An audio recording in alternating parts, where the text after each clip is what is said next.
My name is Dan Reinhardt, and I specialize in robotic-assisted hip and knee replacements with Kansas City Orthopedic Alliance. I attended college at the United States Naval Academy, then went through flight school and earned my Naval Flight Officer wings. I completed multiple deployments to Iraq in support of Operation Iraqi Freedom. After 8 years, I left the Navy and attended the Feinberg School of Medicine at Northwestern University. It was always my hope to return home to Kansas City, though, as my wife and I are both Kansas City natives. While not working, I love spending time with my wife and 3 young daughters.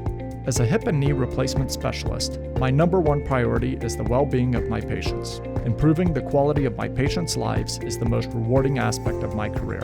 The joy of working at KCOA is that I can do what is best for my patients without the red tape that comes with working at a large hospital system. Don't suffer from hip and knee pain any longer. Patients are often surprised at their improved quality of life after undergoing a needed hip or knee replacement. It can be an overwhelming thought, but I and the rest of the KCOA team are here to make sure you have the information you need to make the best decision. If you have any questions about the Kansas City Orthopedic Alliance, contact our office.